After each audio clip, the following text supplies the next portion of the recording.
పారిశ్రామిక ప్రాంతానికి కేంద్ర బిందువైన గణపురం మండల కేంద్రంలో చివరి మజిలీ కష్టంగా మారింది. లక్షలు వెచ్చించి నిర్మించిన శ్మశాన వాటిక అలంకారప్రాయంగా మారింది.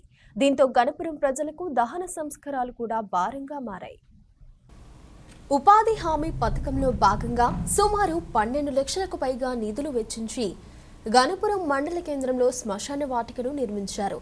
అన్ని లక్షలు పోసి నిర్మించినప్పటికీ ఎలాంటి ఫలితం లేకుండా పోయిందని ప్రజలు ఆవేదన వ్యక్తం చేస్తున్నారు.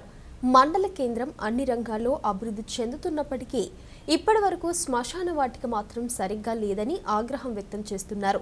శ్మశాన వాటిక నిర్మాణానికి లక్షలు కేటాయించినప్పటికీ రోడ్డు నిర్మాణం చేపట్టకపోవడంతో వర్షాకాలంలో నడవలేని పరిస్థితి ఉందని పేర్కొన్నారు.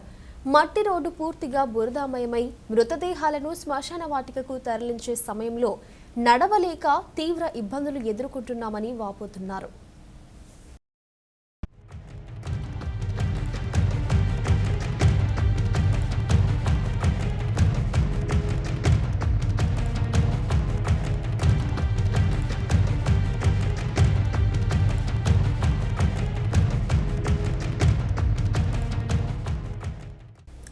రోడ్డుకు అవతలి వైపు ఉన్నవారు పాఠశాలల కాంప్లెక్స్ మార్కెట్ యార్డు వెనుక వైపు గణప సముద్రం సరస్సులో దహన సంస్కారాలు నిర్వహిస్తున్నారు.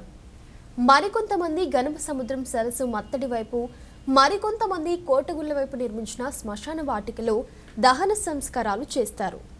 గత ప్రభుత్వం మండల కేంద్రానికి ఉపయోగకరంగా ఉండేందుకు ఉపాధి హామీ పథకంలో భాగంగా 12,60,000 రూపాయల ప్రతిపాదనలతో కోటగుళ్ల సమీపంలో శ్మశాన వాటిక నిర్మాణం చేపట్టారు.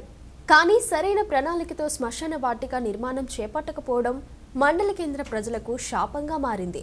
శ్మశాన వాటికలో ఎన్నో ఏళ్లుగా విద్యుత్ సరఫరా లేక మండల కేంద్ర ప్రజలు తీవ్ర ఇబ్బందులు ఎదుర్కొంటున్నారు. రాత్రి వేళ దహన సంస్కారాలు చేయాలంటే సెల్ ఫోన్ల వెలుతురులో కార్యక్రమాలు ముగిస్తూ ఇబ్బందులు పడవలసి వస్తుందని ఆవేదన వ్యక్తం చేస్తున్నారు. ఇప్పటికైనా స్థానిక ఎమ్మెల్యే, జిల్లా కలెక్టర్ స్పందించి శ్మశాన వాటిక పరిస్థితిని పరిశీలించి వెంటనే మరమ్మతులు చేపట్టాలని గణపురం ప్రజలు డిమాండ్ చేస్తున్నారు. గణపురం మండలంలో శ్మశాన వాటిక పూర గందరగోళంలో ఉంది. దింపుడు గల్లం గద్దెలు బరాబర్ లేవు, బోరు లేదు, స్నానాల గదులు లేవు. శవం రావాలంటే జనం బాగా ఇబ్బందికి గురవుతారు. ఇది పట్టించుకునే అధికారులు లేరు, రాజకీయ నాయకులు లేరు. అసలు ఊరా అడివా ఇది ఎవరికి ఏం తెలుస్తలేదు.